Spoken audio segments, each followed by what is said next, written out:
What's up, everyone? Welcome to the channel, and today I'm going to be giving you my full card predictions and betting breakdown for UFC 300. This card is absolutely stacked, and I cannot wait.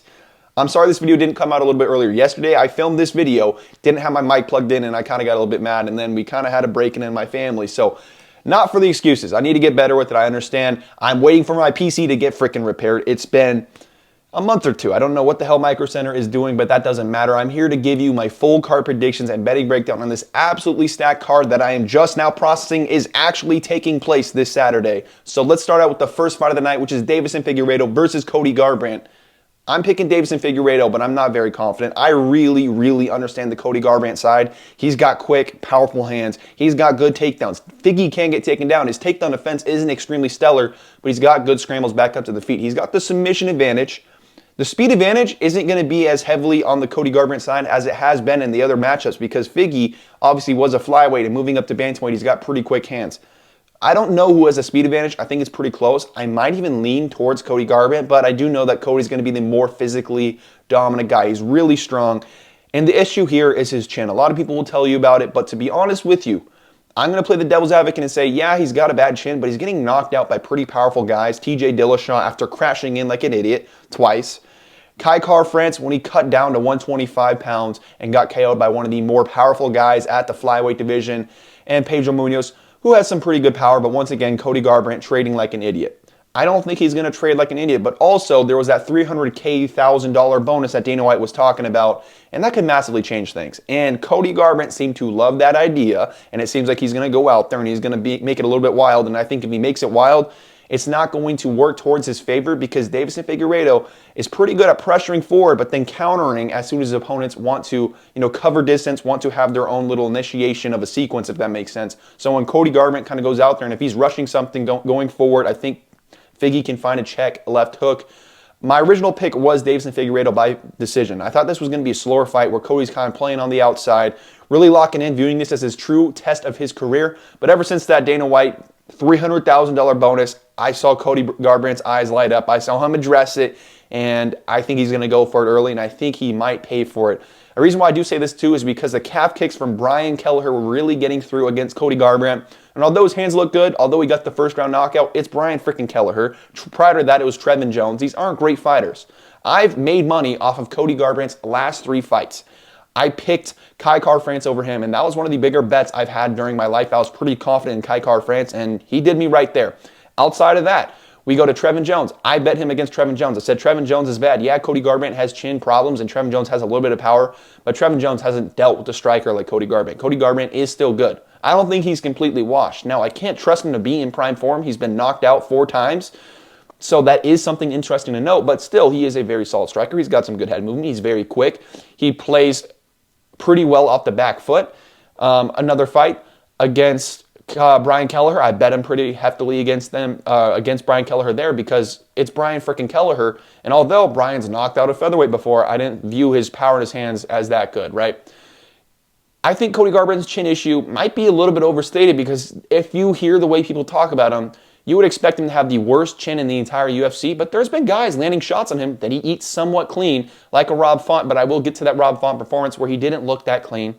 Rob Font beat Cody Garbrandt very handily, whereas Deiveson Figueiredo just went out there and beat Rob Font. But the difference between the two matchups is Rob Font doesn't have good takedown defense. Cody Garbrandt has better takedown defense with like an 80 or 90% rate throughout his career, but if we're being entirely honest, not many great offensive wrestlers have shot takedowns on Cody Garbrandt. I mean, Dominic Cruz shot like 7, and that might be one of the better wrestlers he's faced, but outside of that, who was it, Dan Ige? No, actually, that was a Calvin Kattar fight I'm thinking of right now. That's a completely different division, but there was a fight where, I mean, the guy shooting takedowns just wasn't that good of an offensive wrestler. I want to say maybe Pedro Munoz, maybe even Rob Font, but there's just been no one with solid offensive takedowns that I think that has tested the takedown defense of Cody Garbrandt. So I do think Figgy can find takedowns. I think he'll shoot a couple. I think Cody will be able to stuff him. But I'm just saying I'm not trusting the 90% takedown defense rate just because it's a statistic when it hasn't been proven against the best grapplers or just solid offensive wrestler. He's been fighting a lot of strikers throughout his career. I will say this, he can find takedowns. Like I said, I do think Figgy will scramble back up when he finds them, but I think the way that he should play this fight if he wants to win, he should fight off the back foot, and look to duck under and find takedowns. like Bilal Muhammad, like Trey Ogden, who's another fighter. I love how I mentioned Trey Ogden. Such a random example to bring up. But you get what I'm getting at, where he can play off the back foot, look for a couple of counters, and then duck down, find takedowns, put Figgy on the ground. With that takedown threat, it could really set up his hands. But I think he's going to go out there, and I think he's going to trade. He's going to look for that $300,000 bonus in round 1. I think he's going to get caught with a check left hook at some point in round 1. I think he's going to get stumbled. He's going to survive a round. It's going to come down to round 2. The calf kicks from Figgy are picking up more and more and more. And then when it comes to round 2, I think Figgy's going to go out there, find a big shot when Cody is not overconfident, but he's just going into an exchange that he shouldn't be going into. He's going into the pocket, kind of entering in a little bit too excitedly and not really taking his time. Because if I'm Cody Garbrandt, I'm taking my time with this fight. I'm making this a low-volume fight. I'm looking for my counters. But you have to be very cautious about when you lead the charge, especially off the back foot, because Figgy's so good at just pressuring you, keeping you in a position that he wants to keep you in. And then you finally go for that straight right to try and back him up, and then boom, check left hook, boom, you're caught. He did this multiple times against Rob Font, and although I don't think Rob Font is that great in this point of his career, and Rob Font is chinny as well as Cody Garbrandt, and that's the thing about Rob Font too, is he's hard to finish, but he's easy to rock, and he'll recover, and he'll look like he's on death's door, but he'll somehow recover. I think Figgy should be able to KO Cody Garbrandt. I think he's really going to go for him. He's been talking a lot of shit. Maybe not the press conference, but during the interviews, he's been talking about the weak mentality of Cody Garbrandt. That doesn't matter that much. Essentially what I'm saying, a good game plan from Figgy will win him this fight, but there was a world where he goes in there and just wants to scrap in the pocket with Cody Garbrandt, and he can lose. And like I said, Cody Garbrandt is the bigger, more physical guy, and he's going to be more physical than Rob Font, I think, in the stylistic matchup, because he'll be able to stuff the takedowns. He can land takedowns of his own. It's not just going to be a pure striking fight where Figgy can work in takedowns against Font. So that's why it is interesting. And the hand speed will be interesting to see, but I think Figgy's going to slowly pressure forward, rip the calf kicks early. I think he would be absolutely dumb not to, because it is a hole in Cody Garbrandt's game, and it will benefit him massively as the fight goes on. I'm talking about Figgy, that is, because Cody Garbrandt's movement is a massive tool that he's used against a lot of fighters. That's what he's used to stay away from getting caught with these clean power shots. And then he doesn't trade, and then he trades, and then he gets knocked out. That's the story with Cody Garbrandt in a lot of his career. He gets caught trading. He gets caught looking for that KO within the pocket, and then he loses. But I think there will be a world where Figgy's going out there chewing up the calf so bad that Cody Garbrandt's best chance of success will be trading in the pocket with a dead leg. And I think Figueiredo, oh my gosh, I can't talk right now. Figueiredo will find a round 2 KO. He'll shoot a couple of takedowns. I think he might get one. I think Cody might get a takedown or two. But I also could just see this being a scrap early. And I think the $300,000 bonus incentive will force Cody Garbrandt to fight a fight that he probably should not fight while Figgy is targeting the low kicks early. Round 2 KO. Confidence, I'd say a 55% chance Figgy wins this fight. I could see this being a world where Cody Garbrandt has the physical dominance, not physical dominance, but just the physical advantages along with the power, and Figgy does get hit to find a KO on Figgy, but Figgy's never been KO'd. He's been dropped by Marina, but he recovers pretty damn well, so I'll go with Figgy. Round 2 KO. I could also see a KO in any other round as well as a decision. Maybe a submission in there. My original read was a decision, but like I said, $300,000 bonus changes things up. Let's move on to the next fight of the card, Bobby Green versus Jim Miller. Jim Miller is looking good. He's 40 years old, maybe 39 years old, something like that, and he's got some good power to his shots. He's still got some thud to him. He's obviously got the better submission game here. He's going to be looking to mix his fight up, I imagine. I think he's going to shoot some takedowns, but when it comes down to it, I trust Bobby Green to stuff the takedowns, and on the feet, to me, he is clearly the better striker. I know Jim Miller has a very good body kick. I know he's got that very nice combination where he goes for that 1-2 and then slams a low kick. Maybe it's a leg kick, maybe it's a body kick, whatever. It's a very nice combination. It looks quick, it looks slick from Jim Miller, but he has not been beating anyone that good recently, and he recently lost to Alexander Hernandez, who looked very bad last weekend at UFC Vegas. Was it 90? Not that that matters whatsoever. But essentially, I saw Jim Miller getting tagged by the straight shots from Gabriel Benitez. And guess who's better with straight punches than Gabriel Benitez? And another thing Gabriel Benitez was having a lot of success with was when he was doubling up his jab, kind of going for offbeat rhythm sequences, offbeat rhythm combinations, and that's what Bobby Green is the king of doing. He'll throw a jab to the body, fade out, jab up top, double that jab up, pull counter with the right hand. He's very good with these pull counters, and Jim Miller loves to pressure forward,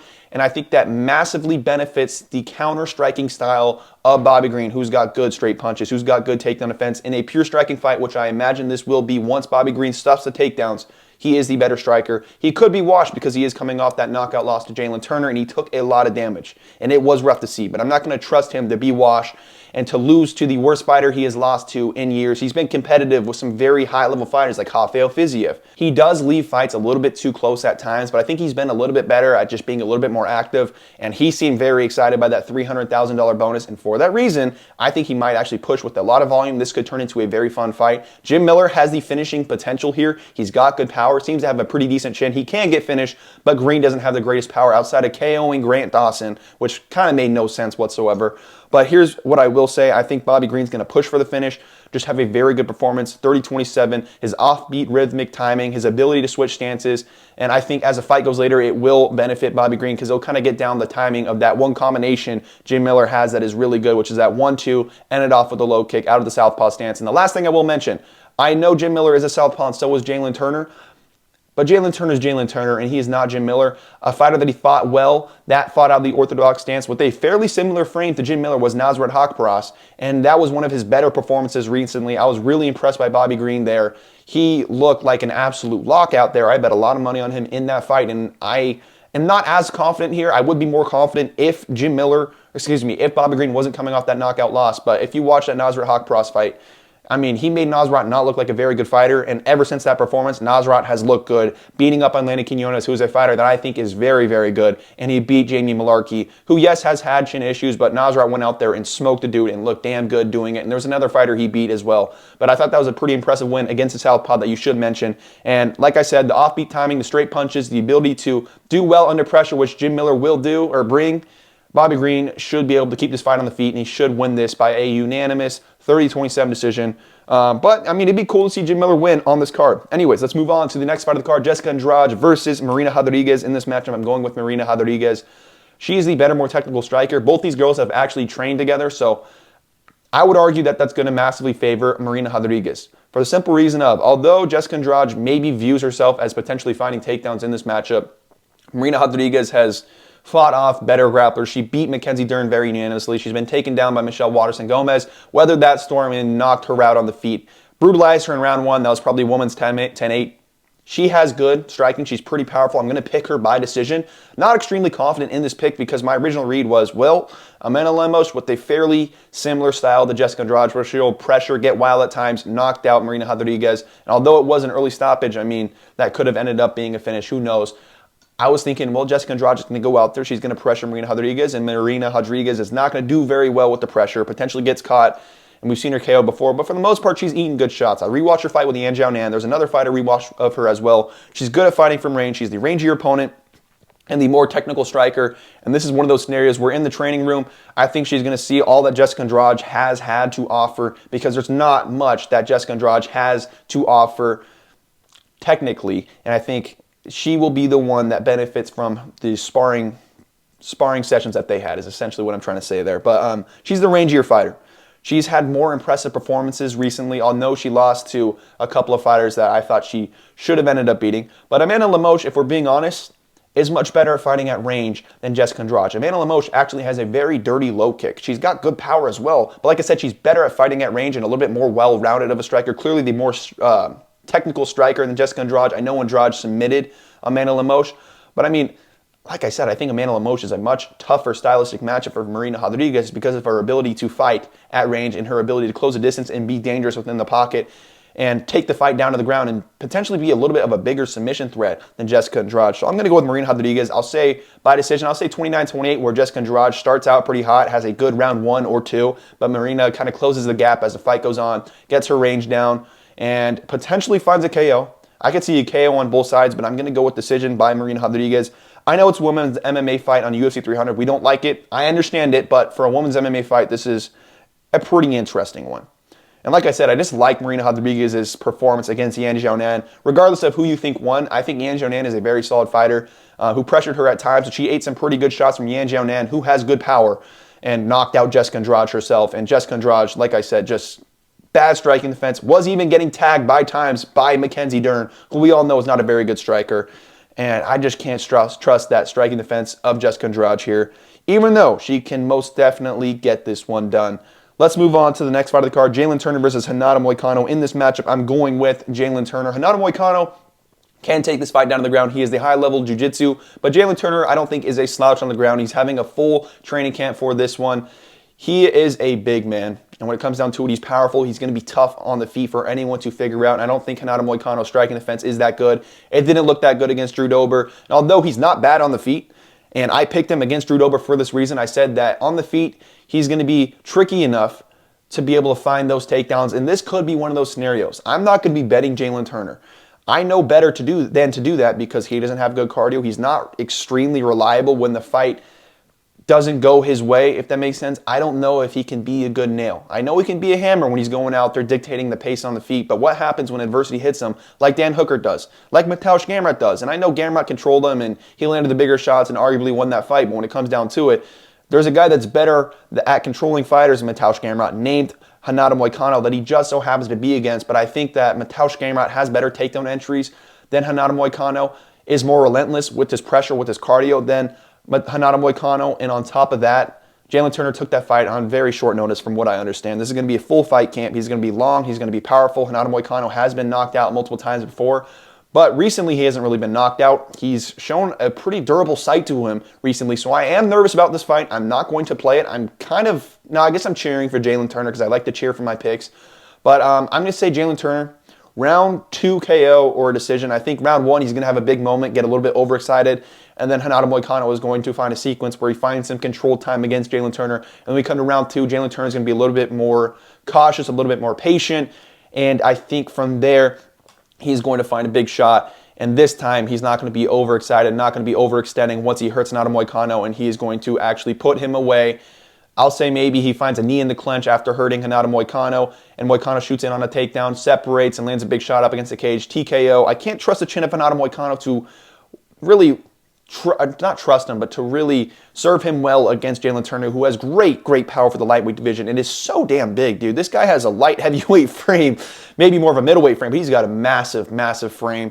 And it's crazy that he makes lightweight, but I think his bones just aren't that dense. I mean, kind of interesting how that all works out. But who knows? It's interesting. It really is interesting. He is a skinny guy, but he's got some muscle mass to him. He's pretty shredded, you know.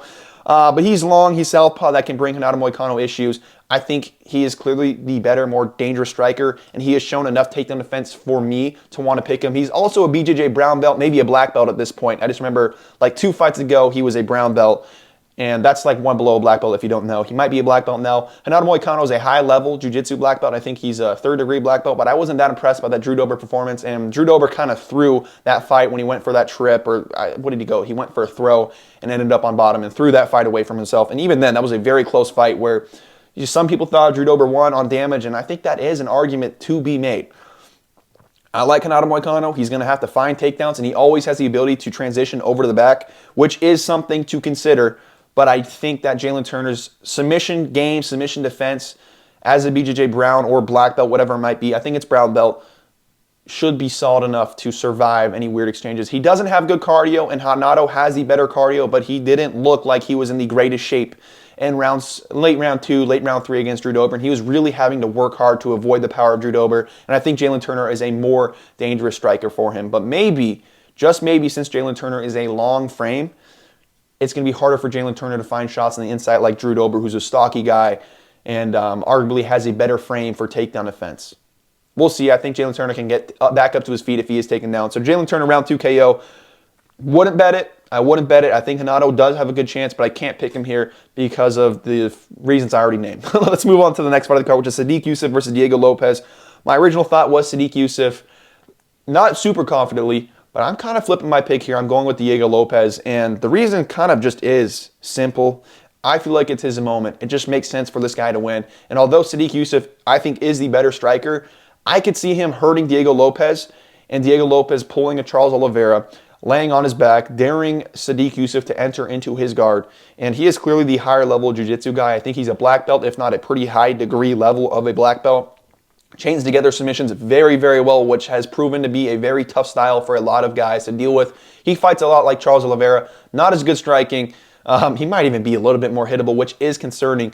But his loss to Movsar Evloev isn't that bad. I think Movsar Evloev is a very solid fighter with some very solid striking. And regardless of what you say about that Arnold Allen fight and he was robbed, I still think that was a very close fight. And I don't mind that going to Movsar. I don't mind it going to Arnold Allen. It was a lot closer than a lot of people thought because there was a lot of moments where both fighters as well, I will say Movsar and Arnold Allen, they had moments where it looked like they landed massive live, but when you rewatch it, they were landing with the wrists of their hands. I don't really think that much damage was done in that fight, and you can argue that the takedown attempts and just, I mean, I guess the takedowns that Movsar Evloev landed in round 1 was enough to steal him that round. But I think it was really close, a lot closer than people will tell you. I'm not going to call it a robbery either way. Anyways, my point is Movsar Evloev is a fairly solid striker. He's got good takedown defense, and I think he's probably got better submission defense than Sodiq Yusuff. Now, I don't have much to tell for you there, but I'm not going to trust Sodiq Yusuff, who, I mean, he entered into the UFC as a blue belt. Maybe he's probably a much better guy when it comes to the submission defense, submissions in general. He got a submission win over, I think it was Don Shainis, but Don Shainis is not good. Come on here.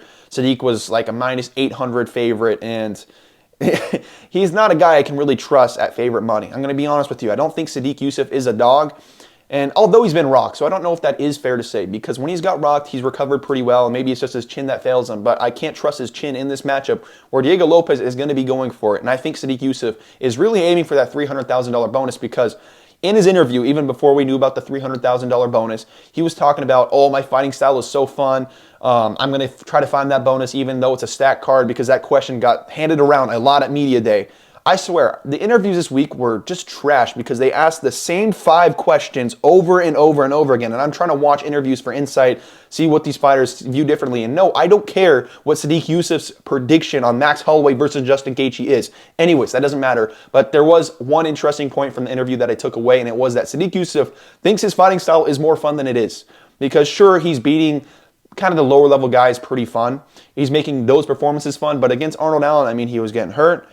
He was clinching up. He was making it a little bit boring, and his takedown defense did not look good there. Against Alex Caceres, that wasn't that fun of a fight. Sure, there were some fun moments, but Sodiq Yusuff isn't really that scrappy in the pocket. I haven't really seen him look that good within the pocket, and I think Diego Lopes will bring this fight into the pocket. At some point, he will catch the chin of Sodiq Yusuff, and like I said, even if he gets hurt, I don't think Sodiq Yusuff will be wanting to follow him up on the ground, and for that reason, I think there will be a moment where Diego Lopes either catches Sodiq Yusuff on the chin or catches Sodiq Yusuff in a weird scramble.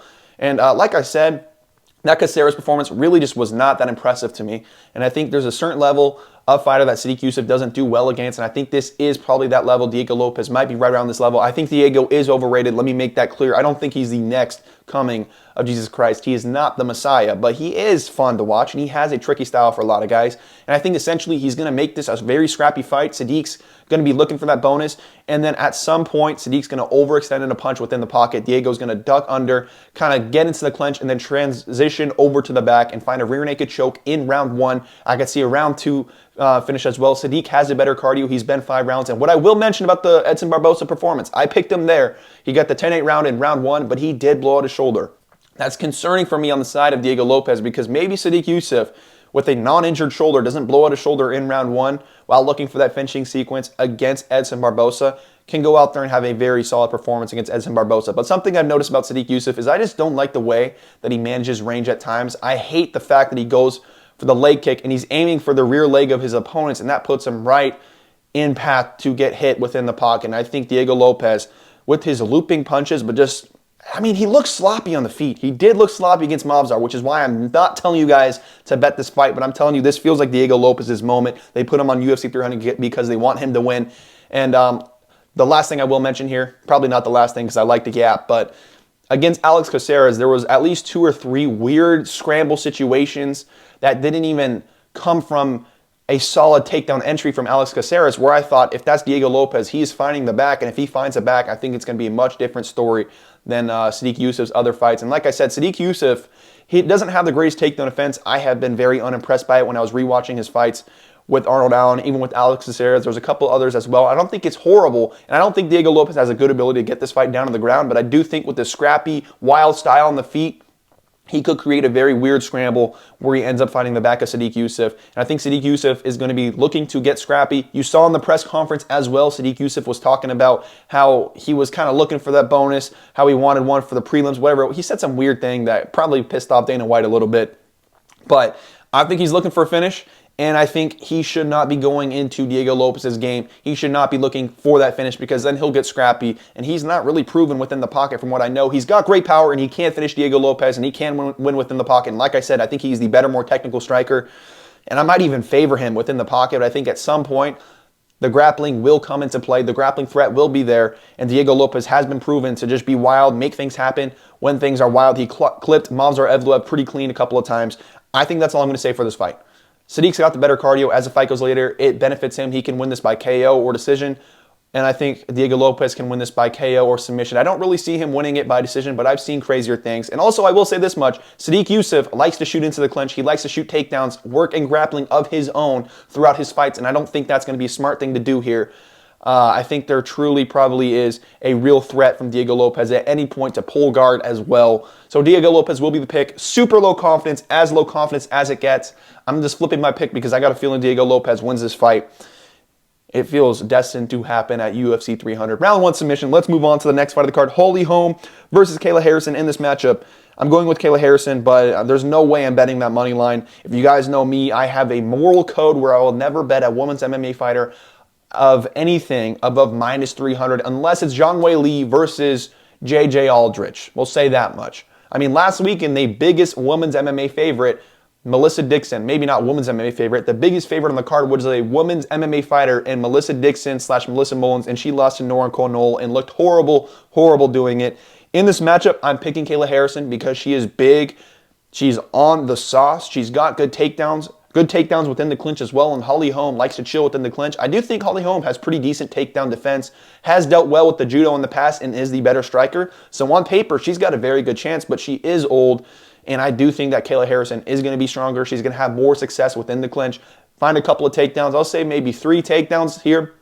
And when she finds the takedowns, she's going to put Holm on her back, and Holm's not going to really enjoy that time. She's going to have elbows to her game as well. And although I wasn't really impressed with her last fight, which she did end up losing, but she beat that chick before, I didn't love her Aspen Ladd performance. So there's no way I can bet Kayla Harrison here for me, considering she's going down in weight, and she is already a very, very big woman. So this could massively affect her cardio, but I do think that if she's chilling out in the clinch and she is finding takedowns, she's going to be able to rest up and kind of preserve her cardio, because Holm will allow you to just kind of rest a little bit within the clinch. And especially if she is finding takedowns and she gets that top control, I think she will be able to rest. I'm going to go Kayla Harrison, 30-27 decision. But if Holm is stuffing takedowns and having success within the clinch in her own right, I mean, she can probably win this fight.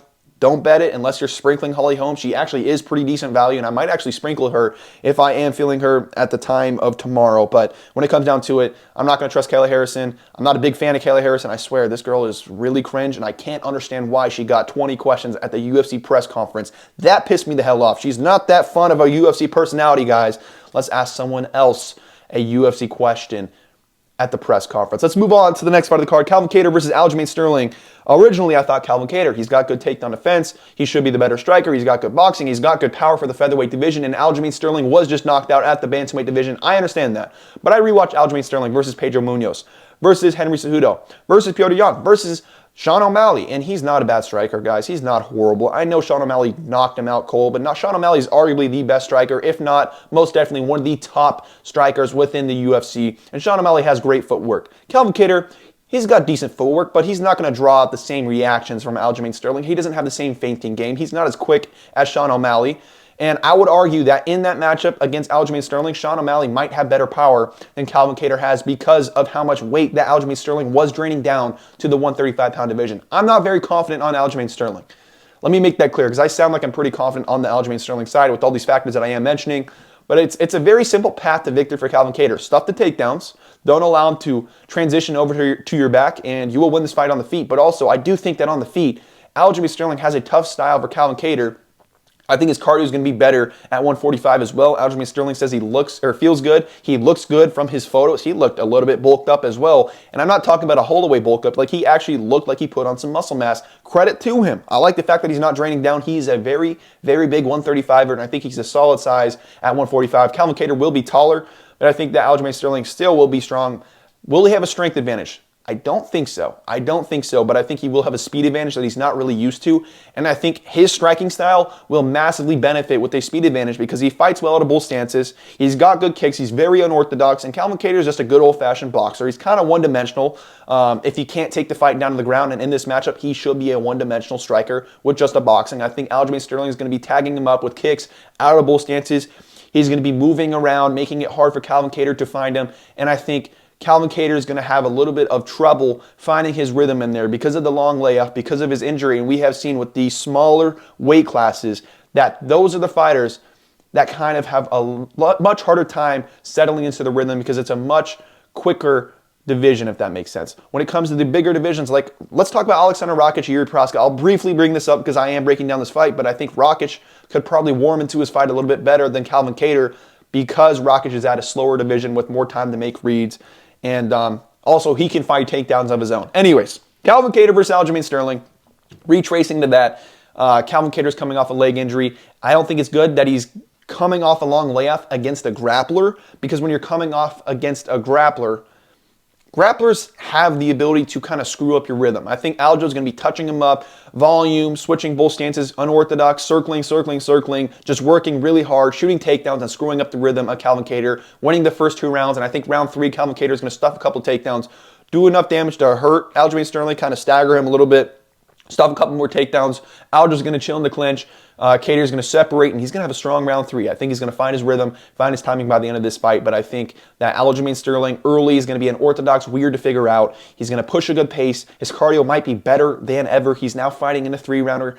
I think he's really going to go for it, and I think that Calvin Kattar's takedown defense has only been proven against Danny Ige. And if we're being honest, I rewatched that fight, and at least I'd say 5 of those 9 takedowns, if not 6 of those 9 takedowns, were very bad takedown entries. Stuffing takedowns from Josh Emmett doesn't mean anything. And actually stuffing takedowns from Zabit is pretty impressive, and I will give him that. But there was like, I want to say 1 or 2 of those takedown entries that they just weren't that good. I think he's got good takedown defense. He's got strong hips. But the difference is that Aljamain Sterling can fail a takedown, create a weird scramble where he gets over to your back. And I don't think there is anyone like that at the featherweight division. And if there is, arguably Brian Ortega, Calvin Kattar has not fought him. I think Aljamain Sterling's speed advantage will massively benefit him, and why I think he could potentially find success at the 145-pound division. Not that I think he'll become champion, because I think there is a few bit of guys that I would pretty confidently pick against him, but Calvin Kattar is not one that I'm going to rely on coming off that injury, that long layoff, which is a pretty solid factor with why I'm going with Aljamain Sterling, because he's been more active. He's had time to bulk up. And he has fought in the bantamweight division, which, in my opinion, probably has the best strikers in the entire UFC. Petr Yan is fantastic, especially that version of Petr Yan he took on was a really, really good version of Petr Yan. Another example, Sean O'Malley, great striker. I mean, look what he just did to Chito Vera. Outside of that, who was he taking on? Henry Cejudo, he's a solid striker. I mean, he was taking on TJ Dillashaw, but this is a style that Aljamain Sterling has prepared for his entire life. For the past 5 years of his life, he's been the grappler trying to find takedowns, and even when he fails takedowns, he screws up the rhythm of fighters, and I think Calvin Kattar is going to struggle with the striking game and the rhythm and the takedowns. I think Aljo will probably find a couple of takedowns, and when he finds takedowns, he will create scrambles where he finds the back. So I'm going to say Aljamain Sterling based off the first 2 rounds, and Calvin Kattar will have a strong round 3, 29-28. Confidence, it's fairly low. It's fairly low. I do see the Calvin Kattar side. It's a very simple breakdown for the Calvin Kattar side, but I just don't think he's got the speed to really make Aljo run into anything. And I think Aljo's striking defense has been underrated. I think it looked pretty decent against Pedro Munoz, and he was outstriking Pedro Munoz on the feet, and that was a better version of Pedro Munoz than of now. So that's my pick. That's my reasoning. Let's move on to the next fight of the card, which is Jiri Prochazka versus Aleksandar Rakic. Last fight, you heard me talk about how I think Aleksandar Rakic will have a better ability to kind of warm into this fight than Calvin Kattar because it's a bigger weight class. They're a little bit slower. Not only that, he's not fighting a grappler that will kind of screw up his rhythm with shooting 10, 15 takedowns. Jiri's probably not going to shoot takedowns, and if he does, he's not going to win the exchanges, or maybe not lose the exchanges, but I don't think he's going to find takedowns. And if he does, Rakic will get back up to the feet. Jiri doesn't have good control time. Sure, he took down Pereira, but we know who Alex Pereira is, if we're being entirely honest with ourselves. Aleksandar Rakic, he's got good power. He's got good low kicks. He's good at fighting off the back foot. And just when I talk out loud and I explain Aleksandar Rakic's style, it seems like the tailor-made style to beat Jiri Prochazka. Good low kicks, solid head movement. He's a strong guy, good takedown defense, a good ability to fight off the back foot and find takedowns. And Jiri has been taken down multiple times by Glover Teixeira. He showed decent takedown defense there, but if we're being honest, Glover Teixeira doesn't have the same striking threat that Aleksandar Rakic does. And I would argue that Aleksandar Rakic is most definitely more explosive than Glover Teixeira. And Glover Teixeira's takedown entries didn't really look that good against Jiri Prochazka, and they certainly did not look good against Jamahal Hill. But obviously, I'll get to that fight later. Anyways, Aleksandar Rakic, he's got good low kicks. Jiri has always struggled with low kicks. We saw this immensely against Alex Pereira, but Pereira has much better low kicks than Aleksandar Rakic, and Rakic, a little bit more telegraphed, but still, they are very solid low kicks, and they're not that telegraphed. They're just less telegraphed. Sorry, they're more telegraphed than Alex Pereira, which doesn't really say much.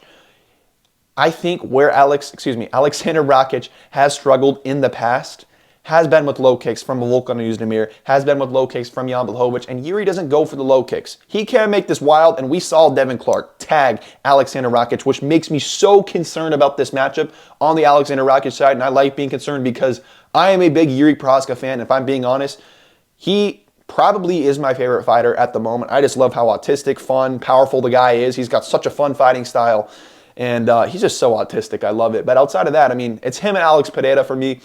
I'm kind of leaning towards Jiri Prochazka. I think the guy's funny. I like that he's young. I'm cheering for him heavily in this matchup. I'm not a big Rakic fan, and it sucks for me that I am picking Rakic, but I'm going to pick him 29-28 decision. I think there will be a moment where Jiri kind of clips Rakic because Rakic has good head movement. He showcased this against Moicano, a couple other fights as well.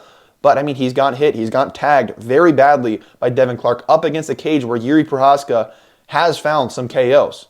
Jiri Prochazka looked for that same shot that Devin Clark looked for and found on Aleksandar Rakic, where Rakic is kind of circling out to his right side, and then Jiri's going for that left hook. I guess Devin Clark is what I should be saying, but Devin Clark goes for the left hook as Aleksandar Rakic is kind of circling towards his open side, if that makes sense. And then Jiri could come up and find a KO there. He can find a shot where he clips him. But I think there'll be a moment where he clips Rakic. I'll say the first round just because Rakic might need to warm in, find his timing early, and he might shoot takedowns, but I think he'll get hurt at some point. Jiri will find enough damage that will make Aleksandar Rakic want to make this fight boring, and he always has that ability to just hold Jiri in the clinch. He always has that ability to take Jiri down to the ground, and on the feet, on paper, he is such a good style to beat Jiri Prochazka. He showcased good head movement against Moicano. I don't care what people say. He wasn't caught with any big shots outside of the low kicks, and like I said, Jiri's not going to go to the low kicks. Rakic does look stiff, and I do think that I kind of overrated him when this fight first came out because I was thinking, man, Rakic is going to obliterate Jiri. Not obliterate, but I'm just really confident in Rakic because when you talk about a style on paper, it seems like the perfect style to beat Jiri Prochazka because he's patient.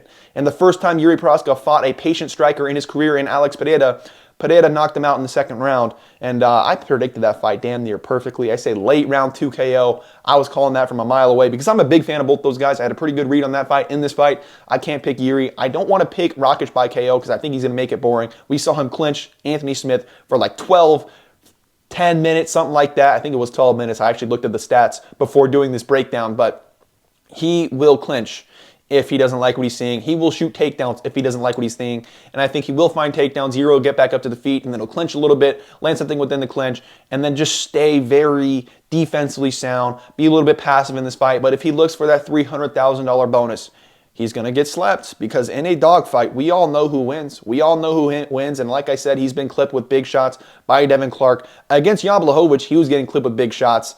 And I do think that had a lot to do with the low kick threat from Jamahal. And that's not going to be here for Jiri Prochazka. But if I was Jiri, I'd look into it. And I would also go for him pretty heavily early because as the fight goes later, Rakic will have the advantage with the low kicks because they'll continue to accumulate damage as this fight goes on. So I'll say 29-28 Aleksandar Rakic. Jiri with a strong round 1, pressuring in, finding a couple of big shots, maybe hurting him at one point, maybe not. I said he'd hurt him, but I'm kind of thinking maybe not. Rakic showed good head movement against Moicano despite having a very compromised leg, and that was like 4 or 5 years ago. He's probably improving. He seems to be in the tune of MMA and the UFC. He said he's been watching a lot of fights, improving his game. He's strong, probably the strongest light heavyweight and the strongest opponent Jiri Prochazka has ever faced. For that reason, I'm going with Rakic, and I'm really sad about it. Jiri, please win this damn fight. I would love you forever. I don't think that's going to be the case, Kona. I think Rakic is pretty good, even though I kind of do criticize how stiff he is at times. When he needs to lock in defensively, he does it, and he is fairly reliable. But the layup is concerning. Rakic is the pick. I went from like giving him like a 60 to 65% chance. From watching tape, I have now moved it down to like a 52, 53% chance to win this fight. And I think Jiri is a pretty live guy here, but we'll see. We'll see. We'll see. Jiri is pissed off too, so that could really work to his favor. But not going to be my pick. I can't predict fights based off feelings. I'm predicting them based off the tape. And based off the tape, it is telling me that Rakic will win this. He will work in takedowns, and he'll do whatever he can to win this fight. Let's move on to the next fight of the card. Nickal versus Cody Brundage. I think Cody Brundage has a very good chance to beat Bo Nickal. If Bo Nickal goes out there and he wants to find that big climatic finish at UFC 300 on the main card, prove everyone why he is where he is on the card. If he's going out there looking to spark Cody Brundage in the first round, that's how he loses this fight. But I still think even on the feet, he should be the better striker of the two. He should have the advantage purely on the feet because Cody Brundage has bad cardio. And although Bo hasn't shown a good ability to go long in his fights, I mean, he is a wrestling champion, one of the best wrestlers we've ever had in MMA. So I'm just going to take a flyer and say the dude's got pretty good cardio. I watched his podcast with Joe Rogan a while back. He really takes everything seriously. He's on a good nutrition plan. He watches a lot of tape on all of his opponents, no matter how bad they are. He takes this seriously. But I do think he's a little bit too confident in his hands, and that's where Cody Brundage can go out there and clip him with a big shot because Cody Brundage is being underrated in this match. But I'm going to be honest with you guys. When everyone heard this fight announced, they're like, oh, Cody Brundage sucks, blah, blah, blah, blah. Cody Brundage is better than Val Woodburn, and that is so clear to me. It's a much tougher matchup for Bo Nickal because Cody Brundage has fairly decent takedown defense. He's got good power. He's clipped a couple of guys. He's knocked out Tresean Gore. And the reason why he lost to Cedric Dumas is because he pulled guillotine. Not because Cedric was having a performance of his lifetime or maybe making Cody Brundage look that good, but it was more just Cody Brundage having a bad fight IQ, and he's done that multiple times too, where against Adolfo Vieira, stuffing the takedowns, having success on the feet, and then jumps guillotine and loses that fight. His cardio's bad, his fight IQ's bad, so I can't really pick him in a fight against Bo Nickal, but Bo Nickal's so unproven, he's so green to MMA, and when I watched him strike against Val Woodburn, it looked weird. He was shuffling in, lunging forward. I really did not like that. It did not look good to me, and I would not mind whatsoever Cody Brundage being able to clip with a big shot, because if there's anything we know, it's that it feels like to these newer guys in MMA, just like it feels like the striking defense almost develops last, and it takes a lot of experience to really develop solid striking defense to see certain shots coming, and Cody Brundage will be the most dangerous guy on the feet. Doesn't really have a submission game. I don't really think he can win this by decision because Bo Nickal is the better grappler, probably has the better submission game. I'm going to pick Bo Nickal by round 1 KO after finding takedowns on Cody Brundage, after seeing something that he doesn't like, after getting maybe touched a couple of times on the feet. He finds takedowns, finds a TKO. I'll say right around the 3-4 minute mark, something like that. But like I said, if Bo Nickal's going in there and he's going, I am going to find this KO in the first round, and he's going to go and trade in the pocket with Cody Brundage, that's how he loses this fight. And I think that's a very, very real possibility. But even in that type of fight, I kind of do feel like Bo Nickal might have the advantage in a pure striking matchup. Like I have said, I'm going way into detail about a minus 2,500 favorite. But what I will tell you, I'm giving Cody Brundage like a 20% chance because I think that is a very real possibility where Bo Nickal trusts his hands too much and gets caught with the big shot. Let's move on to Charles Oliveira versus Arman Tsarukyan, and I love this fight. I understand both sides of the argument here. Charles Oliveira, he's got very powerful hands. He's got good, solid Muay Thai, good striking. He's at a very, very good submission game, maybe the best submission game in all of the UFC. Arman Tsarukyan, he's got good hands. Decent amount of power, maybe not insane amount of power, but he's got a decent amount of power, enough to rock Charles Oliveira with the clean shot. And if he hurts Charles Oliveira, he will follow him down to the ground. And people are saying that is the style to beat Charles Oliveira. Someone that hurts Charles Oliveira and follows him down to the ground. Unlike Dustin Poirier, unlike Justin Gaethje, and just like Islam Makhachev. But I'm telling you right now, I am on the Charles Oliveira side. Despite that argument, I understand that argument. And the reason why I say this is because I don't think Arman Tsarukyan is Islam Makhachev. I think Islam Makhachev has a much better style to beat a Charles Oliveira than an Arman Tsarukyan does. I think Islam Makhachev is much better at controlling opponents than an Arman Tsarukyan does. And he even had problems controlling Charles Oliveira. When we look at Arman Tsarukyan, he doesn't have a single submission win throughout his UFC career. He's been tagged multiple times. He lost to Mateusz Garbrandt. Now, I thought he won that. I thought that was a robbery. I thought that was pretty clear towards Arman Tsarukyan because of that knockdown and whatever round it was. But even then, I didn't love the way his striking looked against Mateusz Garbrandt, right? Mateusz Garbrandt looked like a very solid striker in that matchup, and to be honest with you, he's just not. Mateusz Garbrandt gets clipped multiple times by every single fighter he fights. Against Rafael dos Anjos, the dude was almost out in the first minute of that fight, and that's old, washed-up RDA, who looked like he was back, but if we're being honest, I don't think he is back. He's not back to his old primed ways. I think just Mateusz Garbrandt being extremely hittable, and Arman Tsarukyan was not able to capitalize on that. Now, there was a lot of grappling exchanges that maybe Arman Tsarukyan wasn't really prepared to deal with, or he just wasn't expecting not to have the success with his grappling that he's normally used to having, but that could be the case here. It's definitely a different stylistic matchup, but essentially what I'm saying, or essentially what I want to mention as my key focal point here is Islam Makhachev has such a better style to beat Charles Oliveira than an Arman Tsarukyan.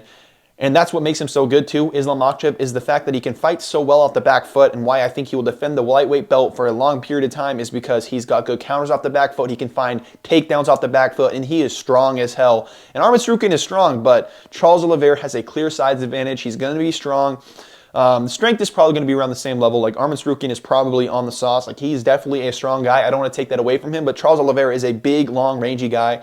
So is Islam Makhachev, and when you saw them face off, they were very close in height. Arman is not close in height to Charles Oliveira. Oliveira has got like 2 or 3 inches on the guy. I think he's got the reach advantage. Charles Oliveira is a long, rangy type of guy. Doesn't fight super well on the outside because he likes to make it scrap, and he will go out on his shield. He'll look for that finish. So he's going to finish or get finished more than likely. I could see Arman Tsarukyan just winning a decision by fighting in half guard, really not going for anything once taking down Charles Oliveira.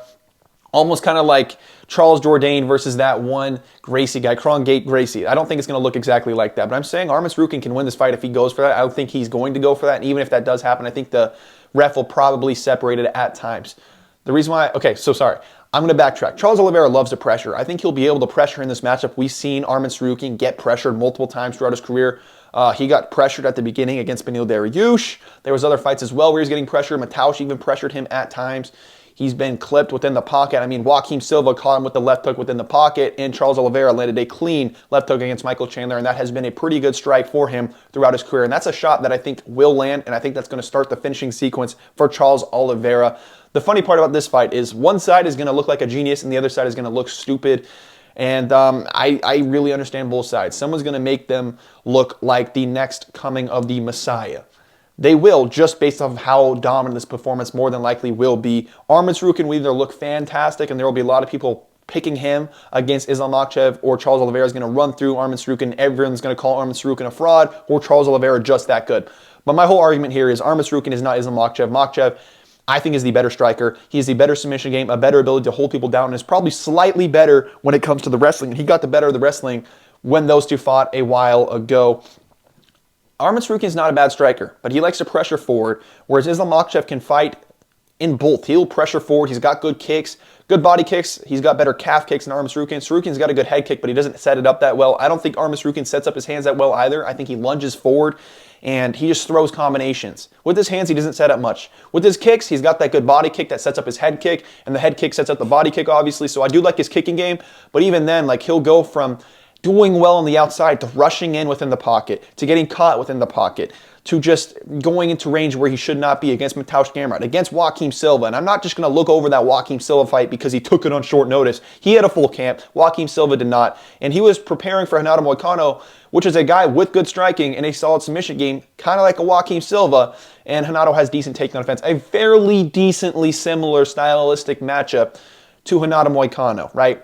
Who has Arman Tsarukyan beaten? I'm just going to say that much. He beat Beneil Dariush, who has been knocked out so many times throughout his career, was coming off a knockout loss against Charles Oliveira, and that could be the fight that changed Beneil Dariush's chin forever. Beneil Dariush has been knocked out by Alexander Hernandez, so to all the people saying that, well, Arman Tsarukyan did it faster than Charles Oliveira, I believe Alexander Hernandez did it faster than both of those two. Beneil has never had the greatest chin. But I was expecting Beneil to bring Arman Tsarukyan problems and expose his game had the fight gone later, but it just did not go later. And hey, props to Arman Tsarukyan for finding that KO. Very, very good KO. I actually love that setup where fighters fake that knee and then come up the top with maybe a straight punch or a hooking punch, because we just saw Umar Nurmagomedov do that to Raoni Barcelos. Maybe not just saw, but that was like a year or so ago. Umar's never got a knockout in his UFC career, and man, he got one there. Another example, Rafael Fiziev. Sure, he's got some decent power, but he was landing some clean shots on Rafael dos Anjos. Then he goes for that knee fake, and then he comes over the top of the hook and knocks out Rafael dos Anjos. It feels like it is a great combination to kind of make the opponent brace for a knee incoming, and then that leaves them very open for a strike with the hands. And that's what Arman Tsarukyan did, and I think that could have also come into play with why he was able to hit so hard and flatline Beneil Dariush. I'm not calling him pillow-fisted. Let me make that clear. I think he's in between pillow-fisted and in between a hard power puncher. I think he's in between where if he lands a clean shot on Charles Oliveira, he will hurt him. And if he hurts Charles Oliveira, he will follow him down to the ground. But like I said, I think Charles Oliveira is going to pressure Arman Tsarukyan, and Arman Tsarukyan is not as good on the back foot as he is on the front foot, and that's just the truth. Islam Makhachev arguably is better off the back foot, or just as good off the back foot as he is pressuring, and he will find takedowns within those exchanges. I think Arman Tsarukyan is looking at that $300,000 finishing bonus, getting really excited.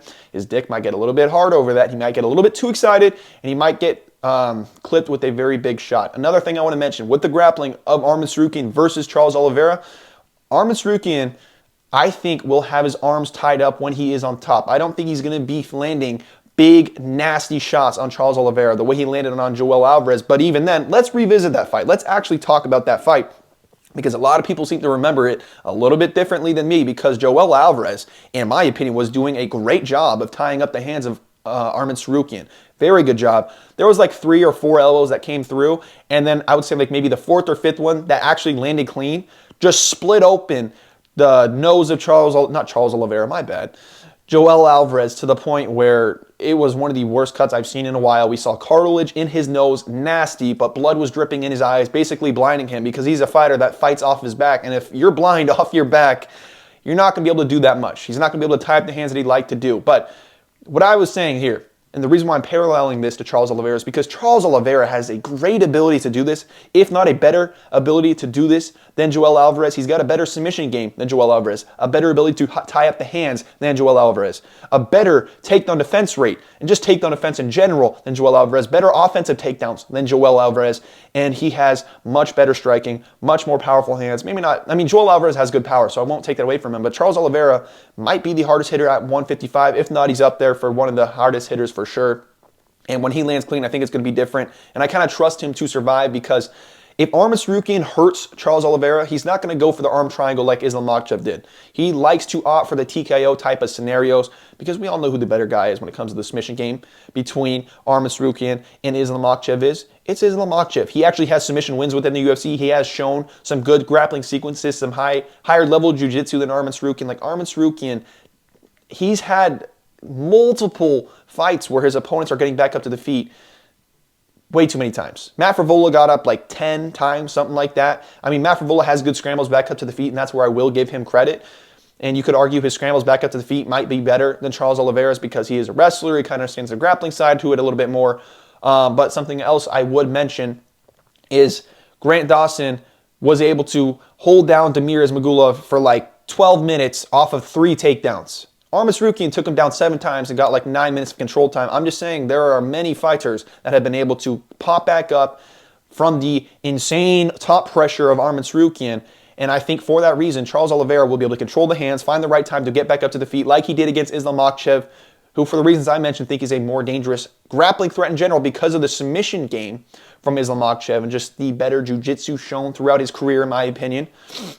There was something else I was mentioning. And just his ability to control opponents much better than Arman Tsarukyan has proven to do so throughout his career. And I think this fight will find its place on the feet. And on the feet, I think Charles Oliveira is the better striker with the reach advantage, with the more powerful hands. And Arman Tsarukyan has been caught like he did against Joaquim Silva. I think I'm going to say a round 1 submission after Charles Oliveira rocks him with the left hook. He's going to scramble over, get the back, and find a rear naked choke. I could also see a round 2 finish for Charles Oliveira, but I think it's got to be early for Charles, because Arman's probably going to have a little bit more success. And as it goes later, if it's going later, it likely means that Arman Tsarukyan is working in takedowns and whatnot. I'm really, really excited for this fight.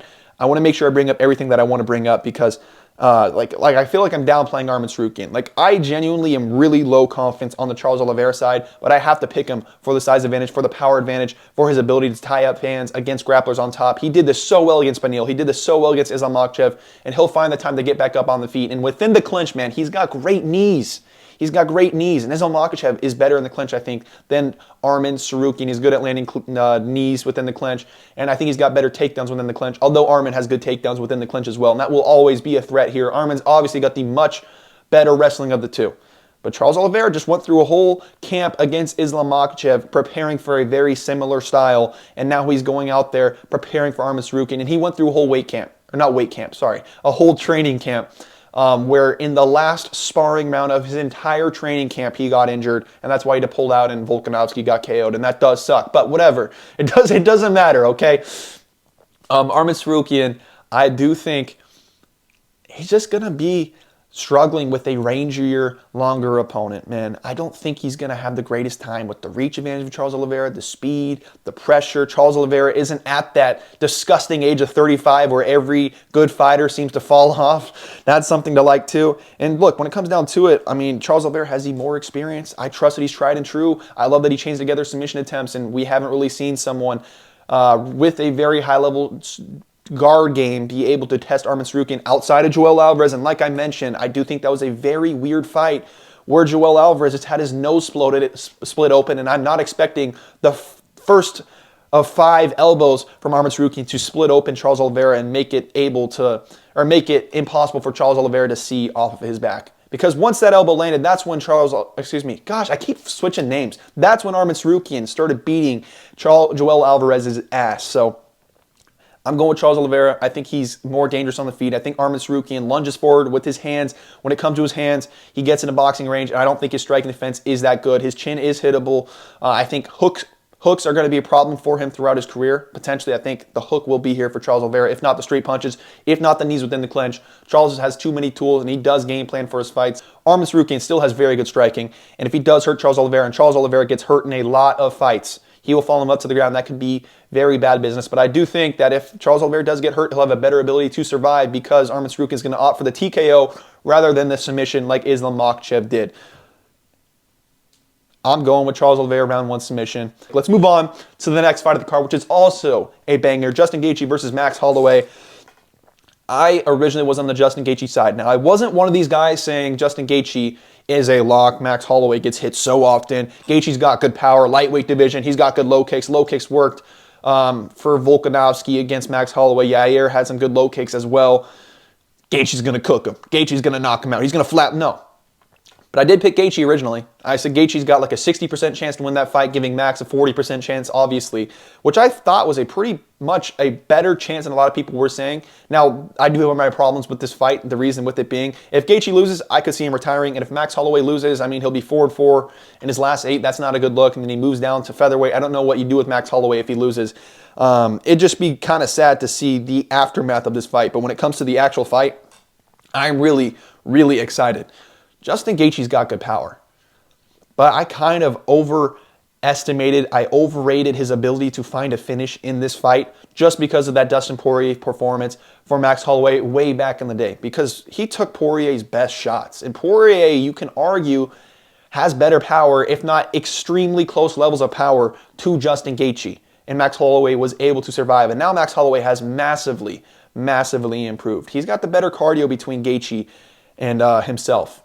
I think that Gaethje, what I'm trying to say is I overrated Gaethje's ability to finish this fight, and I underrated Max Holloway's ability to finish this fight as well early. After doing my research, after doing the tape, I'm going to be picking Max Holloway. It's because he's the more accurate, I'd say the more technical striker. Sure, he gets hit, but that volume is crazy. I love the fact that he doesn't overextend the way that Gaethje does, man.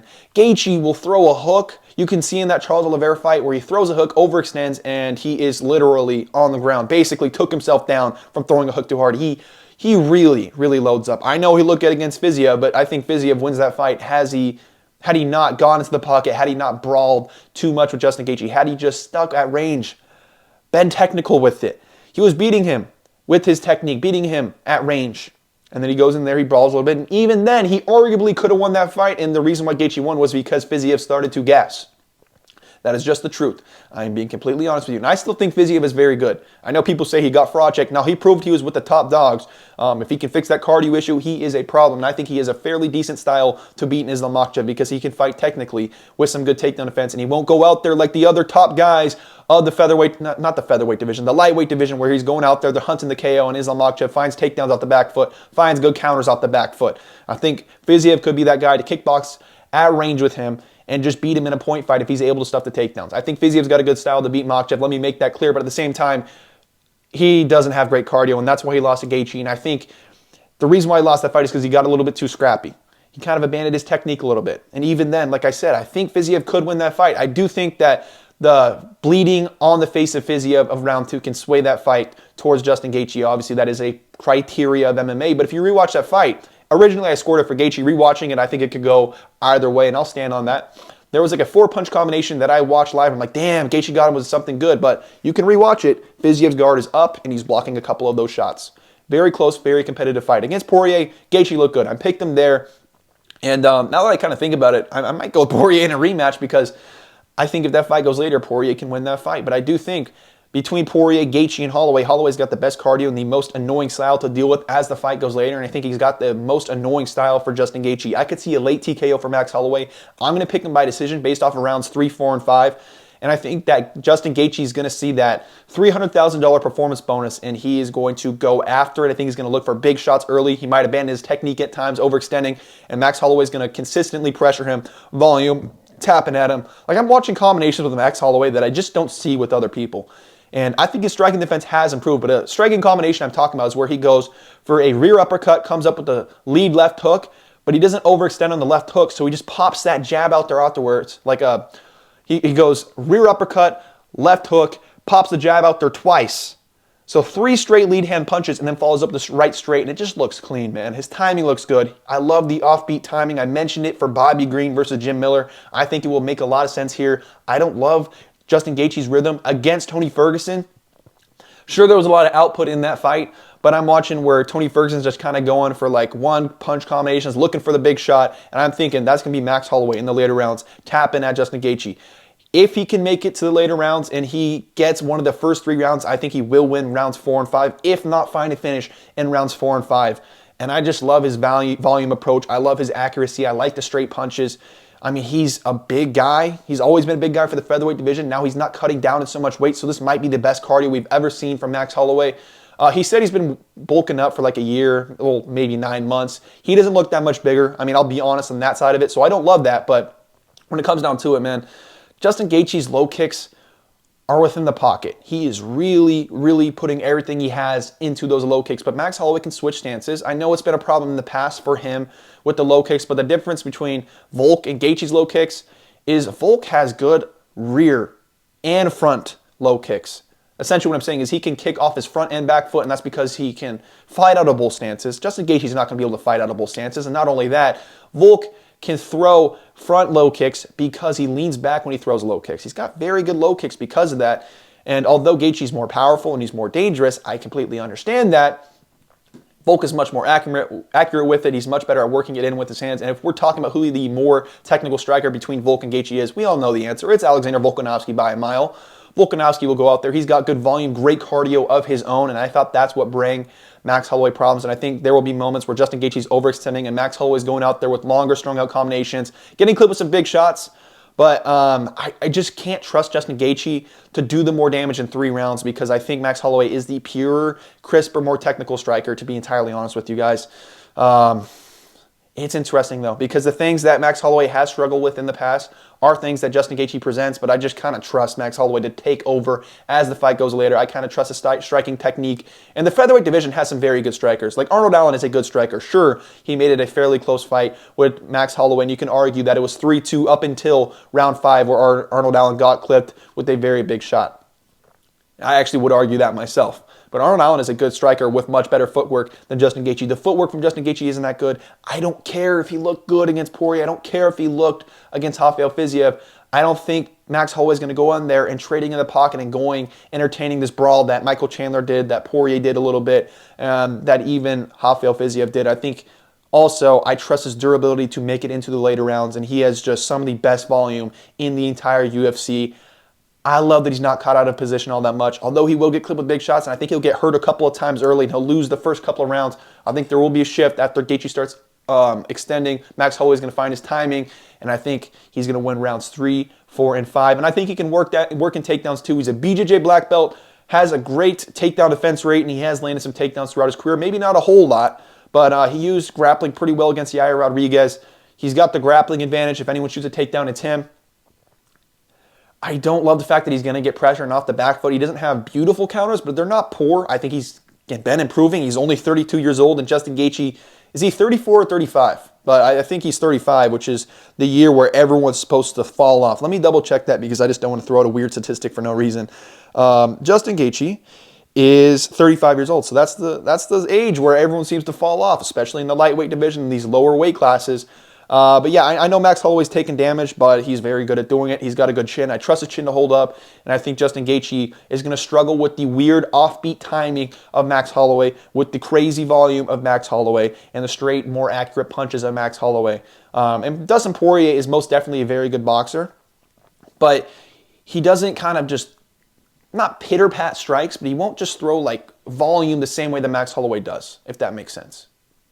And he is offbeat at times, and he is kind of the most similar matchup to Max Holloway here, but I just trust Max Holloway's chin, and that's the whole reason why I am picking him. And like I said, if I'm going to break this fight down to a T and why I am reversing my pick, is because not only have I underestimated the improvements that Max Holloway has made, but it's just kind of, I overrated Justin Gaethje's power in this fight, and I underrated Max Holloway's ability to finish this fight later and just take over with his cardio. And I kind of overrated Justin Gaethje's cardio a little bit too, because we haven't seen him go 5 rounds outside of that Tony Ferguson fight, where I would argue, I mean, Tony was going through it. He was taking a lot of damage throughout that fight, and he was kind of slowing down and whatnot, but Tony wasn't pushing the most insane pace, and Gaethje was able to lead the dance on a lot of exchanges, and when he would miss, Tony wouldn't really make him pay the same way I think Max Holloway will do. Low confidence pick. Another very competitive fight, but I'm going to go with Max Holloway. I've been impressed with some of his recent performances. I know we got touched a couple of times by TKZ, but I don't think he had that much respect for TKZ. And even then, when he sits down on the shots, he has power like we saw in that TKZ fight. So Max Holloway's the pick, 48-47 decision. I think this will be fight of the night.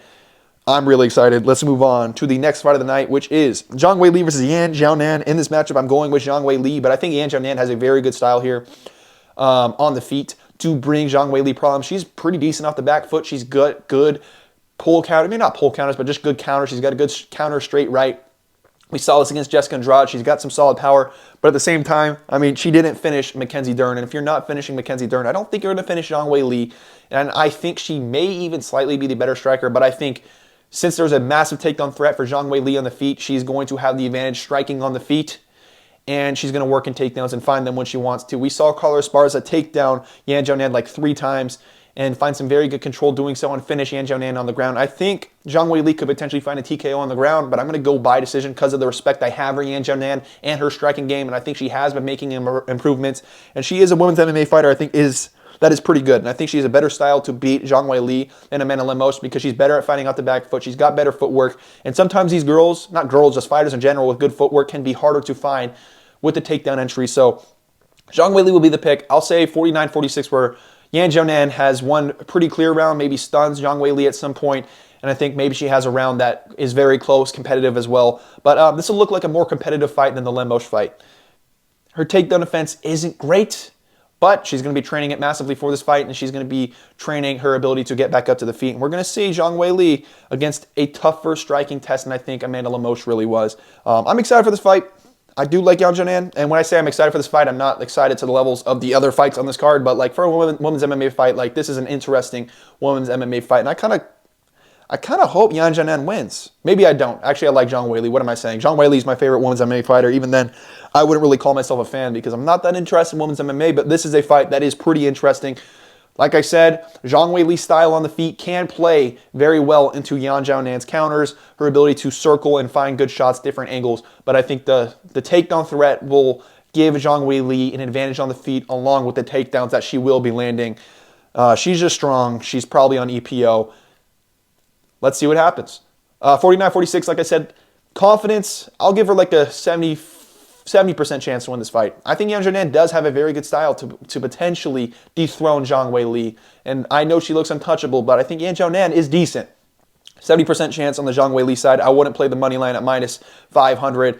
I wouldn't tell you to play any women's MMA fighter over a -300 favorite, to be honest with you guys. So I might play a little bit of something on Yan and Xiaonan by maybe KO. I'd say more likely a decision. I'll say a decision if she does win, but I could see KO as she did snipe at Jessica Andrade when that chin was up high, and Zhang Weili has been KO before, and her chin can be high a little bit at times, and she does charge in. So let's move on to the next fight of the card, which is Alex Pereira versus Jamahal Hill. Ooh, man. I understand both sides. Once again, I'm a big Alex Pereira fan, but I put my bias aside, and I'm not going to be the guy saying, well, Alex Pereira, Glory Kickboxing champ, beat Izzy Adesanya, multiple division UFC champion, and just name the accolades and view that as my breakdown. I am picking Alex Pereira. I'm going to say round 3 KO, and I'll get into it. I think Jamahal Hill has a great chance, and if he is shooting takedowns, if he is grappling, I think that could be enough of a difference for me to want to pick him here, but I've listened to him in his interviews. I've listened to him on his YouTube channel. I've seen his tweets on Twitter. I don't think he's shooting takedowns. And in a pure striking fight, I'm favoring Alex Pereira, even though he's up there in age. I want to say he's 36 years old. Not something I like to see. I thought he looked a little bit slow against Jiri Prochazka, but that also could have been because he was a little bit patient, not really pressuring as much. And I think Jiri Prochazka is still a very good fighter. Even though I'm picking Aleksandar Rakic over him, I still think he's a very good fighter, and that is a tough matchup for Alex Pereira because it puts him off the back foot, but he'll be off the back foot here at times. I think he will be able to pressure at times, as Jamahal has been pressured a little bit before. Glover pressured him a little bit. I want to say Thiago did a little bit as well. And same thing with Johnny Walker. He pressured him at times.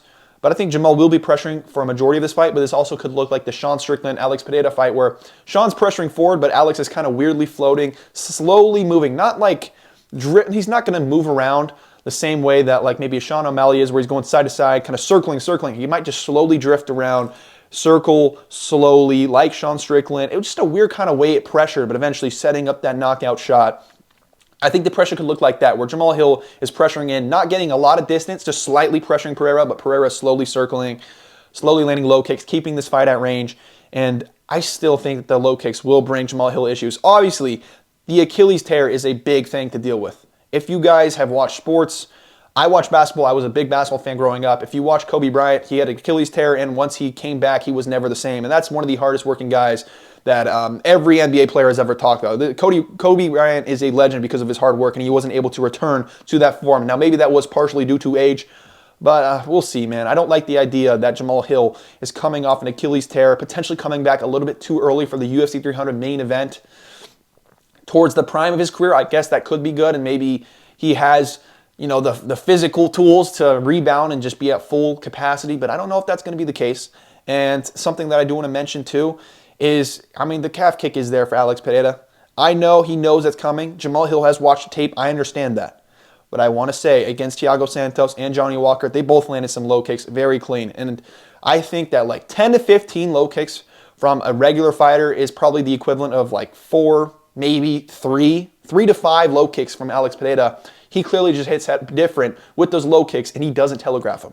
They're going to be much harder to check and just address for Jamahal Hill than the low kicks of Thiago Santos, than the low kicks of Johnny Walker. And I think his left hook and his power and his threat on the feet perfectly pair with the low kicks. Now, I know Jamahal Hill is a southpaw, but I do think that Alex Pereira can land low kicks in this matchup off his front leg, because when he throws low kicks, similarly to how I mentioned Alexander Volkanovski earlier in my Max Holloway breakdown, where I was saying Max Holloway was getting his legs pieced up because Volkanovski can throw low kicks off his front and rear leg. Now, Volk could throw out of both stances. Pereira really isn't a switch stance type of fighter, and I understand that, but Alex Pereira leans back when he throws low kicks, which allows him to throw the low kick with his front leg. And he has thrown it multiple times throughout his career, and I think that's why he can land low kicks in a southpaw stance. I know Jamahal Hill switches stances, but Pereira will be more than ready for the stance switching. He sees it coming. He does his research. He always has a pretty decent game plan. He looks for certain things. He seems pretty knowledgeable. I think he might be underestimating Jamahal Hill a little bit, because I think this is a tough stylistic matchup for him. Jamal's got good straight punches. I completely understand it. And that alone would make me want to pick Jamahal Hill, because I think he's got the better cardio. But I do also think as the fight goes later, those leg kicks are going to accumulate damage and kind of ruin the footwork. Not that the footwork is that good, but just ruin Jamahal Hill's ability to kind of move and be as quick as he wants to be. I think the low kicks are still there. Regardless of what Jamahal Hill says, I can't just go out there and say that, oh, Jamahal Hill is going to be able to check him, because I think it's just so untelegraphed. It's so hard to deal with. And Izzy Adesanya has very good low kicks of his own, and he has talked about how hard it is to check those kicks. Why is Jamahal Hill going to be able to check those kicks? I don't know. I haven't seen Jamahal Hill proven to be one of the best strikers in the division. And something that I will bring up, his last 2 fights were against old, decaying men. Glover Teixeira was like, what, 42, 43 years old at that point? Literally the oldest champion in UFC history. And this was after he was the champion, the oldest champion in UFC history. What else do you want to bring up? I mean, yeah, just honestly, that version of Glover Teixeira gets finished by Jiri Prochazka in the first 3 rounds, I do think. That looked like a worse version of Glover Teixeira than the one that fought Jiri Prochazka. And I think Jamahal Hill, I mean, he's got good power, but it's not the same type of power as what I view Jiri Prochazka as having. There was a fighter that he fought, maybe it was in the UFC, maybe it was on the regional scene, named Darko Stojic. And that's a guy that Shamil Gaziev knocked out. Now, I know Shamil Gaziev is a heavyweight who has a couple of knockouts on record, but I've seen Shamil Gaziev land 50 clean, hard punches on the chin of Martin Buday and get nothing but a TKO. I think Jamahal should be finishing guys like that if I'm going to trust him to finish Alex Pereira, who I think has a pretty solid chin now that he's at light heavyweight, not draining half his damn body weight to get to middleweight. You understand what I'm saying? And not that I'm discrediting Izzy's KO, but Izzy's got quicker hands than Jamahal Hill. He's got better counters off the back foot, and I think Pereira will be able to pressure, and I don't think Jamahal Hill should be wanting to get pressured. Obviously, there is always the worry about someone that will trade with Alex Pereira because that's where he's gotten caught against Bruno Silva. I completely understand. But another thing I want to mention too, Alex Pereira kind of has this weird defense where he can catch punches on the guard while extending his hands.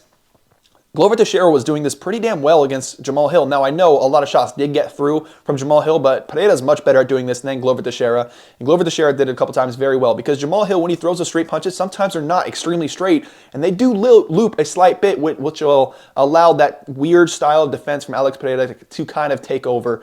I do think the southpaw stance can make some issues occur for Alex Pereira, but he dealt with the switch stance from Izzy Adesanya very well, and I think Izzy Adesanya, like I said, has cleaner, crisper straight punches, better counters off the back foot, and is more used to fighting off the back foot than Jamahal Hill.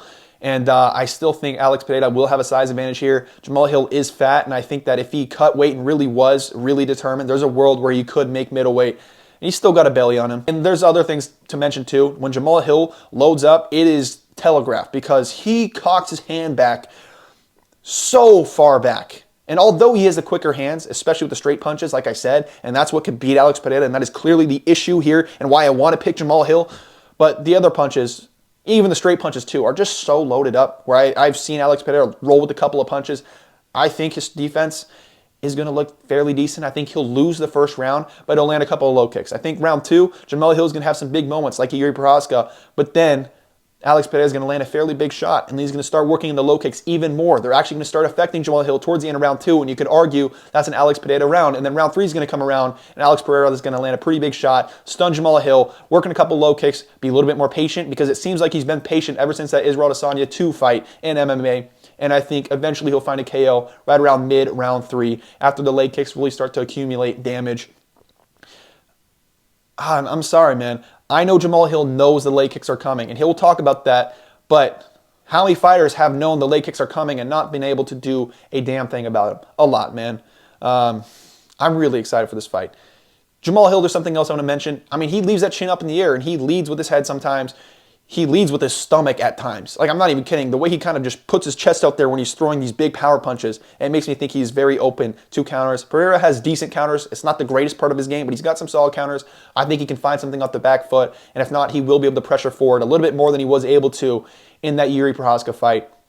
And the kicking game of Jamahal Hill, another thing I want to mention, I don't think it's going to be a big problem for Alex Pereira because although he's got good head kicks, Alex Pereira defended the head kicks extremely well from Israel Adesanya and the body kicks very well in both fights. The leg kicks, I don't think Jamahal Hill is really going to go for, and if he does, I mean, that's a bad idea because Pereira is really good at checking low kicks and just literally accumulating offense off of his opponents looking for leg kicks on Alex Pereira. I'm really, really excited for this fight. Jamahal Hill's got the better cardio, but like I said, as the fight goes later, the leg kicks will bring Jamahal Hill problems. Jamahal Hill just looks sloppy. His chin is up in the air. He leads with his hands. He cocks his shots way too far back. I think his straight punches, even at times, despite being great, can be a little bit looping, and that will be pretty solid. That would be a benefiting factor for Alex Pereira's weird game where he blocks punches wide, just putting his arms out rather than having a tight guard. It sounds weird, and I know shots will get through, and there will be moments where Jamahal Hill's looking good, but I'm not sure Jamahal Hill has the same power as Yuri Prochazka. And even then, I would argue that in the matchup for Israel Adesanya versus Alex Pereira, Izzy had more of a power threat just because of how quick his hands were and how precise he was with his counters off the back foot. And when Jamahal Hill looks for counter shots, you know how some people just transition their weight from their rear leg and then they transition to their front leg really well, like Conor McGregor, like these pole counter guys are very good at going from their rear leg to the front leg. With Jamahal Hill, I feel like that's not the case. I feel like the weight distribution is on both legs and he just leans back, like Rafael Fiziev does when defending head kicks, and then he goes for the pole counter. It just looks sloppy. I just think there are a lot of holes in the technical game of Jamahal Hill, especially the defensive aspect that Alex Pereira can find success with. And although I think the biggest hole out of both of these two guys' game is going to be Alex Pereira's just ability to get caught with straight punches, I think that there are enough factors to just dislike about the Jamahal Hill side for me to want to pick Alex Pereira very hesitantly. I'll say a 52% chance to win this fight. Like I said, round 3 KO, I think I've already broken that down. But if Jamahal is shooting takedowns, I pick him in this fight. And if he wasn't injured, I might even pick Jamahal Hill as well. But even then, dude, like, he's just so sloppy with the way he moves. He moves wrong sometimes. And the funny part, too, is sometimes when people roll punches, it's like they turn their head, they roll their shoulder. Jamahal Hill just rolls his whole body, dude. He just looks sloppy at times, man. And I still think he's a good striker who will have success in this division. And I think he has a better style to beat the grapplers in this division. Like against Magomed Ankalaev, I think he might have a better chance to beat him than Alex Pereira. I'm picking Magomed against Alex Pereira as of now. But we'll see. I think Jamahal Hill got better takedown defense, but in a pure striking fight, I got to go with Alex Pereira, and I expect this to be a pure striking fight. And like I said, there is a lot of technical flaws from the game of Jamahal Hill. Even though I think he's got a good chin, I don't think at the light heavyweight division you can rely on good chins to take big shots, especially against Alex Pereira. So round 3 KO, Alex Pereira, I wouldn't really throw any money on it. I got a weird feeling about Jamahal Hill. Right, I see a lot of people on the Alex Pereira side, but Jamahal Hill is only sitting there at plus 115. But at the same time, I think, actually maybe not. I feel like there's a lot of delusional Alex Pereira bettors, so that is concerning to me. But I've done my research, and I'm not that high on Jamahal Hill. I didn't love his performance against Thiago Santos. It shouldn't take you 4 rounds to KO wash Thiago Santos, who after that fight has lost twice in PFL, and once of those being to Yoel Romero. So what are we talking about here? Glover Teixeira was old. He was washed. The best striker he's arguably ever fought was Johnny Walker. Johnny Walker was able to pressure him, and even then, like, he was a little bit passive at times. And Johnny Walker doesn't have a good chin. The guys he's KO'd haven't had good chins. Jimmy Crute, Johnny Walker, Thiago Santos, sure, but it wasn't a flat line. And I think Pereira has taken good shots throughout his career. Not draining weight will massively benefit his chin. So Pereira's going to be the pick. Really excited for this card. Let me know if there's anything you guys disagree with. Thank you guys so much for watching. Make sure to leave a like and subscribe, and I will see you in the next one. Peace.